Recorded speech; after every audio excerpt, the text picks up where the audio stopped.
बिस्मिल्लाहिर्रहमानिर्रहीम जी, मैं हूं ज़ुल्फ़िकार अली शाह और आप देख रहे हैं मरकज़ टीवी न्यूज़ चैनल। सबसे पहले असबर वाहिद आपसे एक रिक्वेस्ट के जो हमारे नए देखने वाले दोस्त हैं वो हमारे चैनल को सब्सक्राइब कर दें और बेल आइकन के बटन को ज़रूर दबा दें ताकि नई आने वाली वीडियोस जो हैं वो बर वक्त आप तक पहुंच सकें।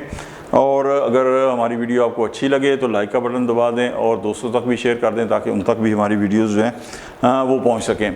आज हमारा जो मौजू है वो बजट के हवाले से ही है, लेकिन बजट ज़ाहिर है पूरे के हवाले से तो मैं गुफ्तगू नहीं करूँगा। उसके अंदर एक चीज़ जो आई है कि जनाब नॉन फाइलर्स जो हैं वो मुल्क से बाहर नहीं जा सकते।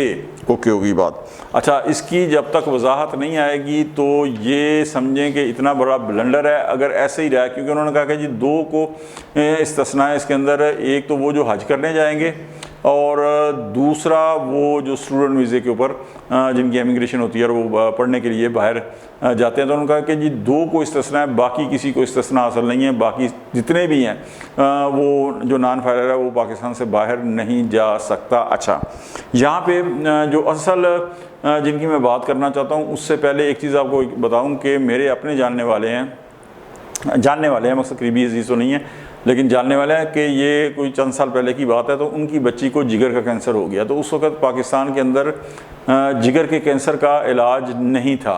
ठीक है जी, आज तो आप सिंध के अंदर में हाल में है गवर्नमेंट के अंदर, तो उस वक़्त नहीं था। तो उन्हें पड़ोसी मुल्क हिंदुस्तान के अंदर जाना पड़ा। तो मैं नाम नहीं लूँगा कि किन्होंने उनके अखराजात बर्दाश्त किए, क्योंकि वो ज़ाहिर है गरीब आदमी थे। वो तो बेचारे इलाज के बाद भी जो मेडिसिन थी वो भी चंदे के ऊपर, डोनेशन के ऊपर वो चल रहे थे। तो उनके पास तो मेडिसिन के भी पैसे नहीं थे। तो वो उन्होंने फिर हिंदुस्तान का वीज़ा लगवाया और वहाँ गए। तो कहने का मकसद ये है कि एक अगर इस तरह का पेशेंट कोई हो तो वो कहता है जी मैं बाहर जाऊंगा, तो उसको वहाँ कहा जाए कि जी नहीं, पहले आप फाइलर बने उसके बाद आप जाएंगे। तो उसका पेशेंट जिस स्टेज के ऊपर होगा, जिस स्टेज के ऊपर उसकी बीमारी होगी, तो जी करे कि आप जब तक फाइलर बनते हैं, जब तक आपके डॉक्यूमेंट तैयार होते हैं, उस वक्त तक अल्लाह ना करे उस पेशेंट की ज़िंदगी का ही खात्मा हो जाए। तो एक तो ये इसका पहलू है। दूसरा ये है कि अगर मैंने जिस तरह कहा कि हकीकत में यही कानून है तो बहुत बड़ा ब्लंडर होगा, इसलिए कि पाकिस्तान के अंदर पाकिस्तान से जो बाहर है 70 लाख के करीब पाकिस्तानी जो है वो बैरून मुल्क रोज़गार के लिए मुकीम है। ठीक है जी। अच्छा, उसमें से जो काफ़ी ज़्यादा तादाद है वो गल्फ़ कंट्रीज़ के अंदर है, यानी सिर्फ 15 लाख तो सऊदी अरब के अंदर है पाकिस्तानी, और 12 लाख के करीब जो है वो UAE के अंदर है, मुतहदा अरब अमारात के अंदर है। इसी तरह दो और भी अरब ममालिक है। तो 30 लाख से ऊपर तो 70 लाख में से सिर्फ अरब कंट्रीज़ के अंदर है।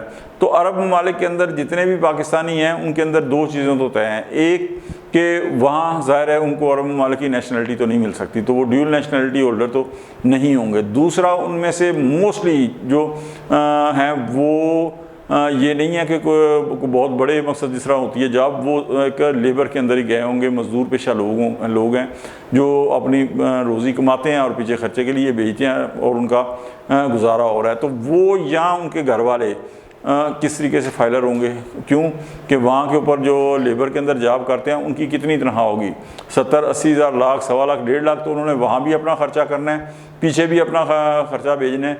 तो उसके बाद वो फाइलर कहाँ से हो सकते हैं? तो इसका मतलब ये हुआ कि फ़र्ज़ करें, जिस तरह मैंने कहा ना कि ये पॉलिसी इसी तरह इसकी वजाहत नहीं आती, तो वो जो पाकिस्तान आएंगे जब उसके बाद एयरपोर्ट के ऊपर जाएंगे, टिकट तो वहीं से अपनी वापसी की करवा लेंगे, तो एयरपोर्ट के ऊपर उन्हें रोक लिया जाएगा कि जनाब नहीं, आप फाइलर नहीं हैं, आप जो है ना यहाँ रुकें। और एक चीज़ और याद रखें, इसमें एक और जो ख़तरनाक पहलू है वो मेरी अपनी ज़िंदगी का पर्सनल एक्सपीरियंस है कि बहुत सारे जानने वाले ऐसे हैं कि एक से ज़्यादा वाक़यात ऐसे हुए हैं कि जिन्होंने किसी वजह से, धुंध की वजह से या किसी और वजह से उनकी फ़्लाइट जब कैंसिल हुई है तो उन्होंने 12th आवर के ऊपर अपनी सीटें करवाई हुई थी, यानी उनकी जो एग्रीमेंट था छुट्टी का वो आखिरी दिनों के ऊपर था। तो उनका वीज़ा जो है वो मनसूख हो गया, उनकी वीज़े की जो मुद्दत थी वो ख़त्म हो गई।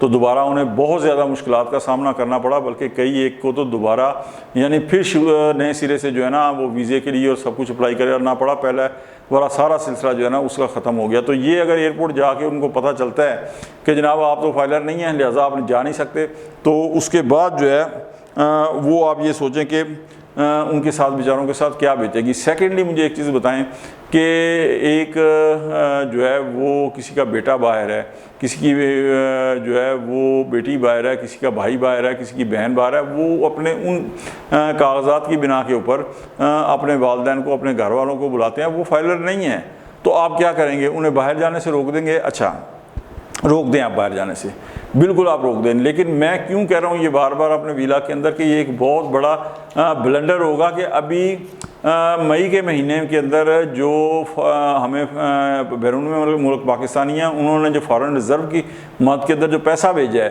وہ ایک ریکارڈ $3 ارب سے اوپر بھیجا ہے۔ 2023 کے جو سال کے اندر جو پیسہ آیا ہے وہ تقریباً 11 مہینوں کے اندر $27 ارب سے زیادہ ہے، یعنی ایک سال کے اندر تقریباً $30 ارب جو ہے بیرون ملک پاکستانیوں نے بھیجا ہے۔ تو آپ یہ اندازہ کریں، صرف ایک چیز میں پوچھنا چاہتا ہوں کہ وہ IMF کہ جس کے کہنے کے اوپر آپ پائی ایک سینٹ ایک ڈالر کو لیے جس کے ترلے منتیں کرتے ہیں، وہ آپ کو کہتا ہے بجلی کے بل بڑھا دیں، آپ بجلی کے بل بڑھا دیتے ہیں، وہ آپ کو کہتا ہے جناب گیس کے بل بڑھا دیں، آپ گیس کے بل بڑھا دیتے ہیں، وہ آپ کو کہتا ہے جی فلاں جگہ ٹیکس لگا دیں، آپ ٹیکس لگا دیتے ہیں، وہ جو کہتا ہے حتیٰ کہ آپ اس کا وزیر خزانہ بھی لگا دیتے ہیں، ٹھیک ہے؟ تو جو وہ کہتا ہے وہ آپ اس کی شرائط ماننے کو تیار ہو جاتے ہیں، کس وجہ سے؟ کہ آپ نے چند ارب ڈالر، اچھا پچھلے اگر 2-3 سال میں دیکھیں تو IMF سے آپ کو ملا کتنا ہے؟